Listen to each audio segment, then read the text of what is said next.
Hey guys, before we start, a quick shout out to Alpha Dog Nutrition for sponsoring this podcast. Alpha Dog products are now available at dusupply.com, and you can use code ALPHADOG15 at checkout for 15% off and a credit for free shipping to try it yourself. Now let's get you to your podcast.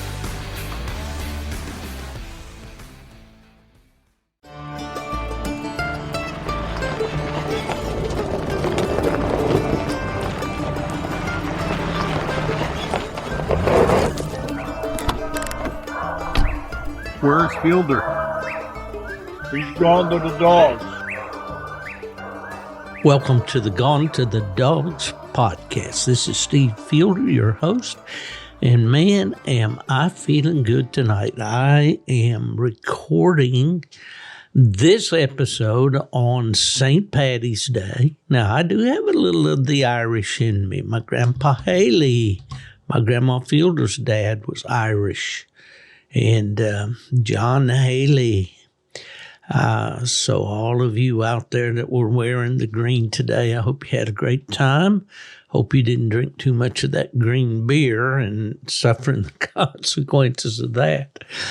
But just another of the great holidays that we've celebrated in this country, the greatest country in the world. Also, I'm reminded that today, Monday, which is March 17th, as I'm recording this, it should air with you on the 24th of March, is the first night of the PKC World Championship in Salem, Illinois. And I had been contacting Billy Bell and wanted to talk with him about his friend and partner, Roger Schabel, who recently passed away. Many of you will remember Roger as being the owner of the Red-Bone Dog Hunters, famous Amos, that won the Purina Award several years ago. I remember well the night that we presented the Purina Award to famous Amos in the hotel there in Nashville, Tennessee. And Billy has consented to come on to the show, so we'll be, without spoiling that, we'll just let you know to be on the lookout for that episode. It'll be coming up pretty soon. Ellen and I've had just the most amazing weekend, just this weekend past. On Wednesday, before the weekend, we loaded the Bronco up and headed up to Columbus, Georgia, home of Fort Benning. And many of you may want to correct me there and say, no, Steve, that's called Fort Moore now. And for a brief time it was. But I learned on this trip that Fort Benning's name was changed to Fort Moore. I assume the reason was that the original Benning was a Confederate soldier. And without getting into the politics, you do not want to get me started there. The name was changed to Fort Moore, I understand, who was a great soldier himself. But I was to learn after we got up to Columbus, Georgia, that indeed the name has been changed back to Fort Benning. The only difference is it's named for a different soldier with that last name that served in World War I. But at any rate, we made about a 5 to 6 hour trip up to Columbus, Georgia, where we met our daughter, actually Ella's daughter, Susan. And we were there for the purpose of attending the graduation ceremony and all that entails at the Maneuver Center of Excellence, United States Army, graduation ceremony for Alpha Company, 2nd Battalion, 58th Infantry Regiment.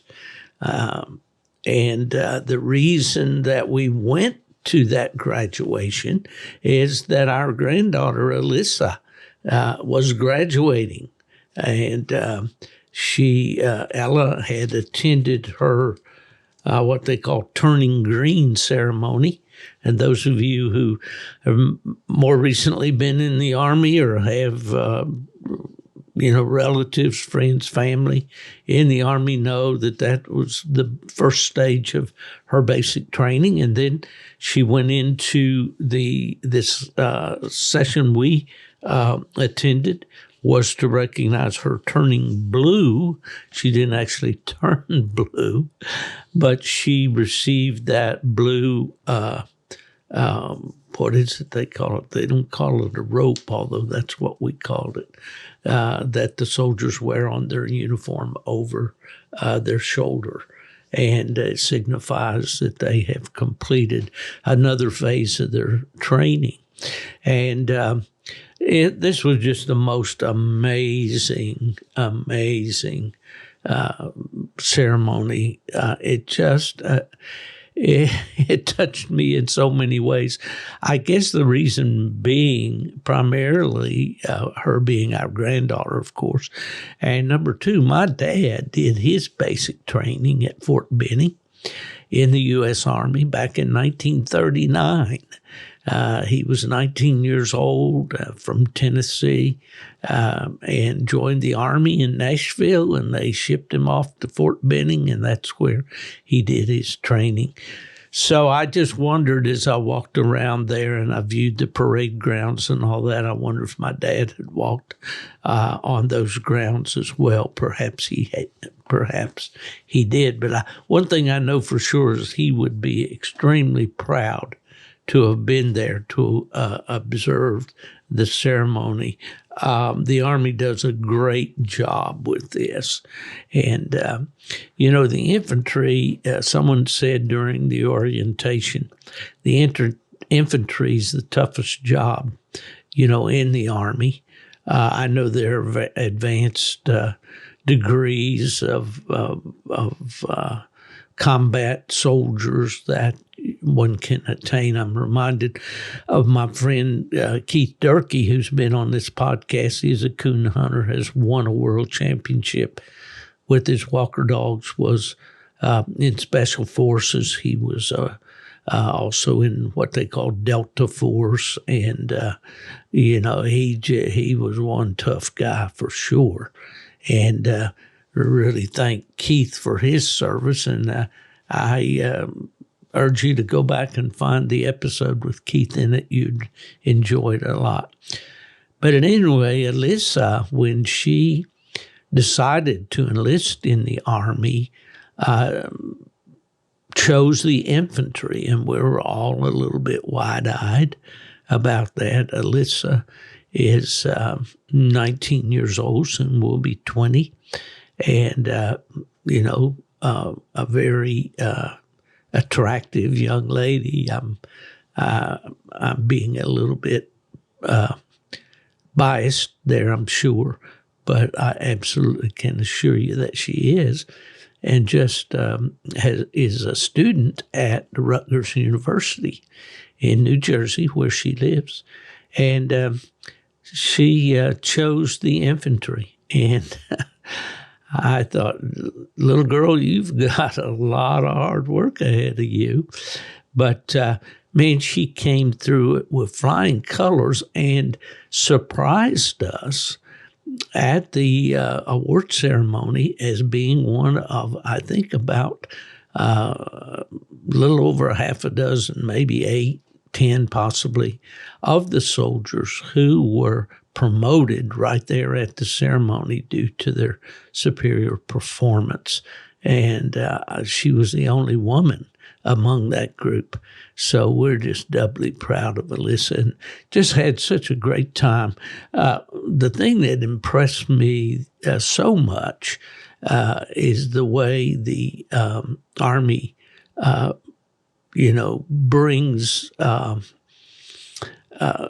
this training right up in our faces, so to speak, where we can tell what these soldiers have been doing and how they're trained. And then there's one of the things was a demonstration of an infantry squad. as the gunfire was going off and the cannons exploding or whatever it was. I know it was loud and it was real, and I couldn't imagine facing that myself. And out of the smoke on the far side of the field comes this 8-person squad of infantry soldiers across, and it's kind of like an arrow shape as they come closer and closer to the grandstand where all the family and friends are seated, and very, very moving. And then as they come closer and they spread out, we're told what each soldier's job is and what weapons that they're using. And so for just a very, very impressive, moving presentation. And then to be able to go to the museum that's just next door, the Infantry Museum. The sign said is rated one of the top 10 museums in the country. Extremely well done, going all the way back to the Revolutionary War and coming forward and getting closer, to things that we can identify with. I served in the Air Force during the Vietnam War, although I did not go to Vietnam. I went to Japan and served in a support role there. But, through Korea, World War I, World War II, Korea, the Vietnam War, the Iraqi war, the, desert war in the desert, and then to the war on terrorism and the urban warfare, and all those things are so amazingly graphic in the display. Just very, very well done. And it is free. You can get off the interstate there in Columbus, Georgia, at near Fort Benning. And anyone, I'm sure, can point you to it. There are signs there on the highway. Do it if you get a chance. Go and see the Infantry Museum. And those of you that may be in the listening audience that served in the military and especially in the infantry, my hat is off, my hand is on my heart, and I am so thankful to you for the job that you've done to keep this country free. And we are indeed free because of that. And all this talk about the Army reminds me of an article or a piece that I wrote sometime back prior to writing my book, Gone to the Dogs, A Coon Hunter's Journey.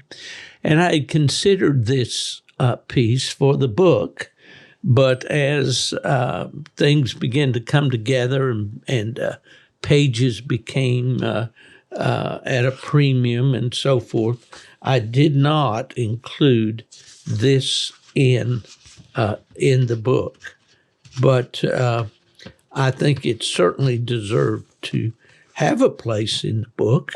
But what I thought I would do today is to share this with you, because I think that it is very, very important for the day in which we live, as they say.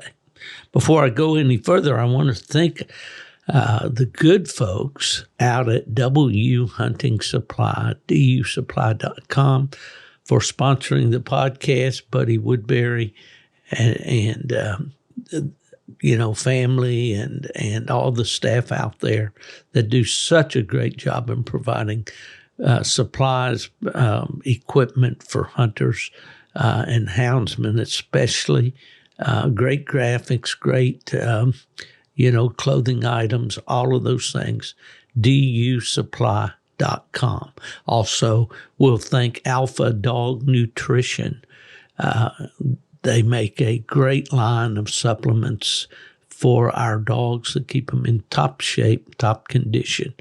I had to laugh as I saw my granddaughter, and I kind of grabbed her by the bicep, and it felt like a piece of hickory. I said, "Girl, you're in shape." And she just grinned, as she always does. But man, I tell you, going through 6 months there of all that intensive training really puts a body in shape. I could use it if I could stand it.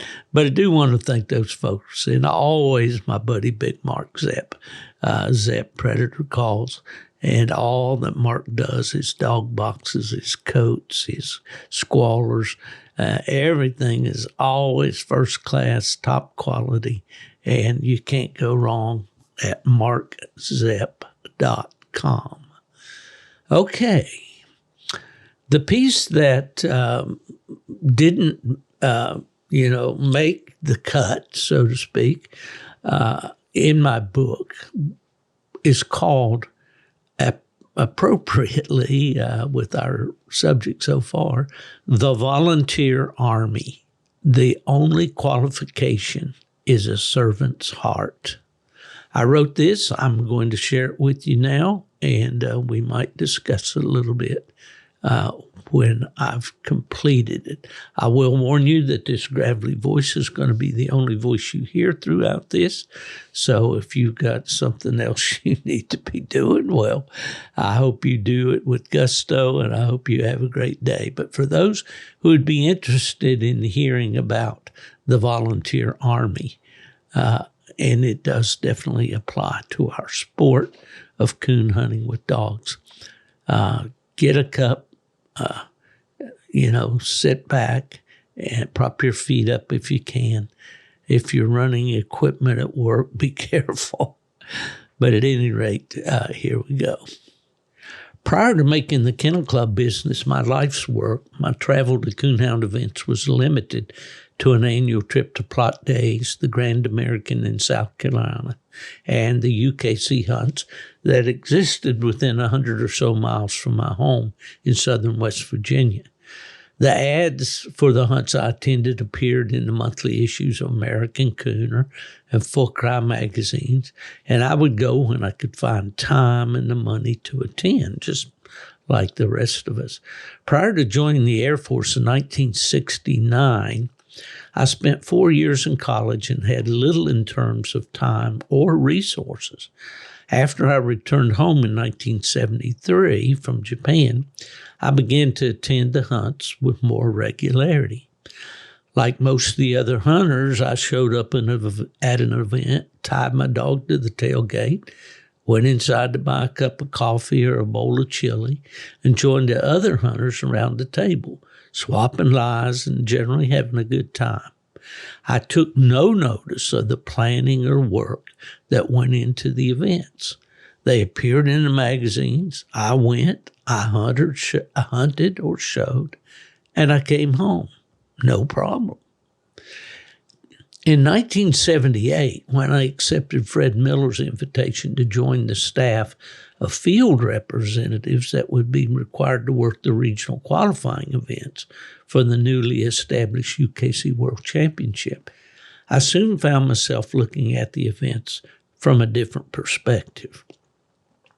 It was on those weekend assignments that I first became intimately associated with one of the nation's largest volunteer workforces, the phenomenon I have come to call the Volunteer Army. I'd be remiss if I told you that I wasn't a recruit of the Volunteer Army at an early age, having served as secretary of my local club while in high school. But like most wet behind the ears recruits, I really didn't realize the scope of sacrifice that some good folks were willing to expend to build this sport in its infancy, its glory years, and in the years to come. Some that are reading this article, and it did appear previously in the American Cooner magazine, are card-carrying members of the volunteer army. You are the glue that holds things together at your club. Others are probably ignorant of the concept, and still others may take the tack that it doesn't apply to you personally, so who cares? I've written this before, but it bears repeating. When asked if ignorance and apathy were the main causes of the problems in our sport, a coon hunter replied, I don't know, and I don't care. Hopefully you aren't that guy, and you will indulge me a bit as I pay tribute to some of the soldiers in the volunteer army. The first time I went to United English Coon Hunters Association breed days, it was in the spring of 1983, and the event was held in Clay City, Indiana. There are things I remember about that event, good and bad. I'll reserve the bad and tell you the good. Jim Simpson of Shelbyville, Indiana, was the bench show judge that day, and he and I became lasting friends from our first meeting. Jim served our sport for many years as a show judge and as a field representative for UKC. I was honored to present him and fellow pioneer Bob Browning with Distinguished Service Awards at the AKC World Championship in Greenfield, Indiana in 2007. Jim and his wife Patty were wonderful people. I hope Patty's still living. I haven't heard. But they fit perfectly with the family of representatives we had in those days. I also met two people at English Days that would, as I made several trips to Western Indiana to attend various UKC events, make a lasting impression on me. And I'm talking about Wayne and Nina Horn. If you and I were to search for someone to get a job done, we may have overlooked Wayne and Nina at first glance. The first impression I had was that of good-hearted, down-to-earth, hard-working people. They weren't flashy dressers or fancy talkers. Wayne worked as a master of hounds, and Nina worked the kitchen at Clay City and at Saline City, as I recall. They were just country folks. Their son Gary was a coon hunter and often guided casts at the hunts that I attended in that area. Mike, also known as Hippie Newport, was another of the good people I met in that neck of the woods. And Mike, God rest his soul, has passed on. The one thing I noticed about Wayne and Nina was that they were always busy helping people. As I yearned to know more about this amazing couple, I learned that each Christmas or Thanksgiving, I don't recall which, Nina had a huge gathering at their home, inviting folks from miles around and sometimes feeding 100 or more. No, she didn't operate a restaurant, and there was no cover charge. She did this year after year because she had a servant's heart.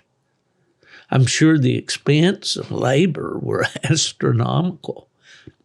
As my work took me off in other directions, I lost track of the Horns. I suppose they both have gone to the banquet table up there, where no doubt they're being waited on hand and foot, as they did so ably for others down here. But I do often think of them, how sweet, spirited, giving, loving people they were. They share the rank of 5-star generals in the volunteer army. It was but a few years before this time in my life that I also met a couple who were well into their retirement years and who had already earned the rank of senior officer in the volunteer army. Fred Miller, who was my boss and president of UKC, way of selecting field representatives was to make sure that all 6 of the coonhound breeds were represented. I became a field rep in 1978, and it was my extreme pleasure to meet Paul and Frances Toon of Franklin, Tennessee, that were representing the black and tan breed at that time. Now, if we were to look up the term Southern lady and Southern gentleman, we'd certainly see photos of the tunes at the top of the page. The thing I remember most about Paul and Francis, their sweetness and warm spirits aside, was the fact that they were both well into retirement years, and yet they were still giving of themselves to our sport, driving the long miles, missing the sleep, worrying over the money they were in charge of, and all round working as hard as people half their ages. My eyes are damp with the memories of these incredible people who've long since gone to their rewards. But what a legacy they left for all that knew them. Way up in the North Country of Michigan's Upper Peninsula lives a couple of my very dearest friends, Joe and Nancy Hudson. Joe is a native Yooper, and Nancy grew up in Vermont, where her family operated one of the inns for which that area is so famous. Nancy learned to cook at an early age and is a phenomenal chef in her own right. Their courtship and marriage several years ago, a second for each of them, centered on their common love of plot dogs and bear hunting. Living in an area where making a living has always been a struggle, they work hard all summer so they can bear hunt come September and survive those harsh UP winters when the hunting's done. No strangers to hard work when the sport of hunting with hounds was threatened by outside forces like the Fund for Animals. Joe and Nancy formed the highly effective and profoundly respected Upper Peninsula Bear Houndsman Association to lobby in Lansing for hunters' rights. The result has been nothing short of phenomenal. Each year in March, for many, many years now, the Hudsons spearhead the annual banquet in which funds are raised to perpetuate bear hunting. Hundreds attend, and thousands of dollars in guns and raffle prizes are provided, and additional thousands of dollars are raised for the war chest. I can't mention the Hudsons without getting personal, and I hope that if they hear this, they'll forgive me. But they are my friends, and they'll just have to. They just finished the banquet up there, and anyway, it was another successful event, as I heard. Years ago, when I first attended the March banquets, I was invited to spend time at the Hudson's home near Escanaba. They had moved into a new home. It was actually an older farmhouse with renovations in progress, and it wasn't completed. Since the kitchen sink had not been installed, after cooking a delicious meal for what always seemed like an army of folks that appeared there at supper time, Nancy was forced to do the supper dishes in the bathtub. After witnessing the Hudson spending long hours into the night at the hotel where the banquet is held, setting up all the raffle items, and a myriad of other things that were required to make the 500 attendee banquet a success the next day, and seeing them rise early the next morning and work into the wee hours of the following day, then packing up when the event was through, I was amazed at their energy and dedication. Of course, as great leaders, they had lots of help, but the point is they led by example, and they did it all for free. It became apparent to me that they would have put the time, effort, and expense into finishing their home instead of helping hunters. Nancy would not be doing dishes in the bathtub. She could have had a kitchen to envy the governor's mansion. Add them to the staff of generals in the volunteer army. Each of us will have our own list of generals, I know. Some have gone to their eternal rest, while others have still have their hands firmly attached to the plow. Sadly, some have become discouraged and given up. Standouts in this army of volunteers that come to mind are Ed Abel of Oklahoma.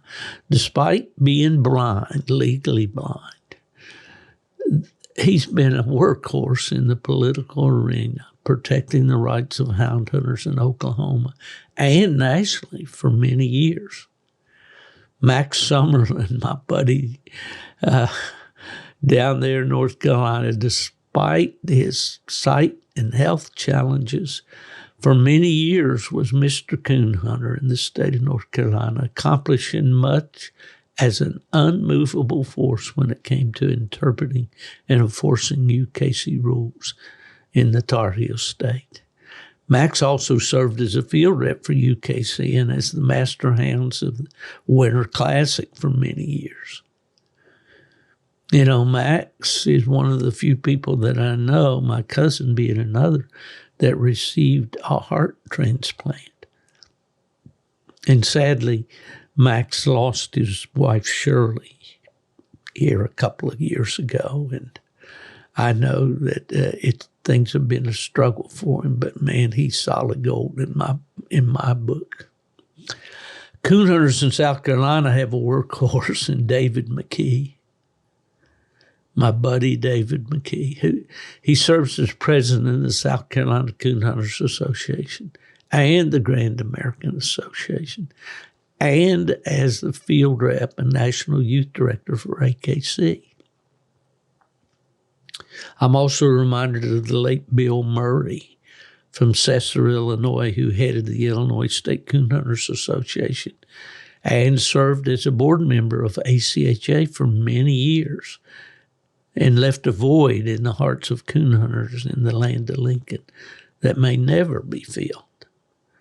The clubs in Aurora, Kentucky area, and especially the Hardin Club that put on 10 straight days of PKC events each October, stand tall in the formation of honorable members of the Army. And I'm so glad to hear that I think the national championship for PKC is returning to the tennis center in that land between the lakes there. Well, man, that will be a great one. I'm going to try my best to make that one. On and on goes the list of those proudly serve in the volunteer army. I'm reminded of Jim Boland that led the Blue Tick Breeders and Coon Hunters Association to a position of prominence, of Lee Crawford that inspired lovers of the tree and walker hound the country over with his integrity, and the list goes on. There are far too many to mention here, but you'll no doubt recall someone whose name should appear when the volunteer army is mustered for duty. These words are not primarily intended to be a life lesson. Rather, I just wanted to send a thank you to those who have so faithfully served, and as an inspiration to those that aspire to do so. Events require lots of work, and there simply is no money to pay those that do that work. The sport depends on volunteers, from the guy that flips the burgers to the woman that sends the paperwork in and all those in between. Except for those that work for the registries, of which I was one for many years, everyone is a volunteer. I can attest that those that are in positions with the registries are there because they love the sport and are doing much more behind the scenes for you and me than they're being paid to do. At the club level and nationally, the ranks of the volunteer army, sadly, are shrinking. According to the U.S. Bureau of Labor Statistics, and this is an old one, and it's continued, unfortunately, this way, the volunteer rate for the year ending September of 2013, it had declined by 1.1%. The Bureau said at that time that 62.6 million Americans volunteered through or for an organization at least once between September of 2012 and the next September of 2013. This figure represents the lowest rate since 2002. These figures came from a survey they did of about 60,000 households. Volunteers were defined as persons who did unpaid work, except for expenses through or for an organization. Any official of a coon club today will readily believe these statistics to be representative of our sport as well. It was interesting to see that among employed persons, 27.7% volunteered during that year, ending in September. By comparison, 24.1% of unemployed persons, and 21.9% of those not in the labor force volunteered. So I guess it goes to show if you want someone to do a job, find a busy one. Clubhouses are built by troops in the volunteer army. Volunteers schedule events, keep the books, make the deposits, and pay the bills. Volunteers cut the grass and change the light bulbs, and they unstop the toilets when they overflow, and mop. Man, do those boots track in lots of mud.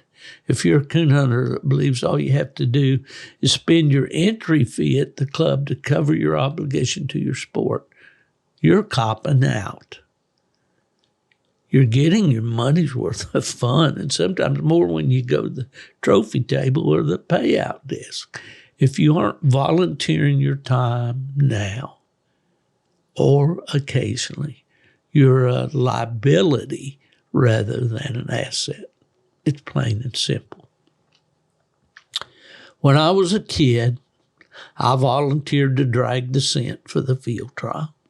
I cranked the cage across the water race pond, and I ordered the trophies from Bill Boatman and Company. It was a labor of love, and I just wanted to be involved in the sport. Later, that volunteerism led to a lifelong career. Now, I know that can't happen for everybody, and I was particularly blessed to have the opportunities that this sport brought me. But I can tell you that what I did as a kid and what I witnessed behind the scenes at the clubs across the length and breadth of this country gave me a profound respect for those that volunteer their time so you and I can enjoy the music of the hounds. The next time you look at the list of wins your hounds accomplished or the number of titles or earnings you've won, remember it was all made possible by members, many, many members of the volunteer army. Why don't you enlist?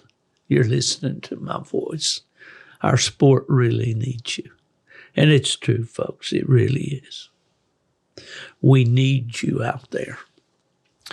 And the clubs have always been the heart of this sport. And the club members, the old guys that are like me, too old to keep up with the cast, have traditionally been the ones that flipped the burgers and served as the master hounds or hunt director. But without the clubs, it just doesn't work. So I hope you enjoyed that. I guess I should have put that one in the book because it's certainly important that we all do our part. Being that the PKC World Hunt is going on this week and a lot of things going on, and I know people are going to be watching that, checking the PKC website, prohound.com. I remember many, many nights spent in the tennis center at Aurora. What great times we had. And I just wish everyone a lot of luck. By the time this thing comes out on Monday, there will be a new PKC World Champion. And I hope that I'll get an opportunity to talk to those successful people. I'm going to cut this one a little short today. But and we'll have a guest back on for you the next time. These podcasts are a labor of love for me, and I thank Buddy Woodbury so much for the opportunity. And I'm looking forward to springtime. Is beginning to come forth. I noticed up in Georgia last weekend as I was up there, trees are beginning to bud. You can hear the peepers a little bit at night, and so it's that time of year to get that young pup out there. And I've got one here, old Boo. Ghost is his name, and he's 8. He'll be 8 months old tomorrow. And man, is he ready, and I am too. So anyway, from Steve Fielder, your host of the Gone to the Dogs podcast, I wish you a great spring hunting with your hounds. If you get a chance to attend the events, I wish you much success. I hope you'll have safe hunts, enjoyable hunts. Be a good sport. Don't be that guy that nobody wants to draw. When you get to be an old codger like me, you'll be glad that you made friends instead of enemies. Okay, one more time. Steve Fielder saying, if you're looking for me, you know where to find me. I've gone to the dogs.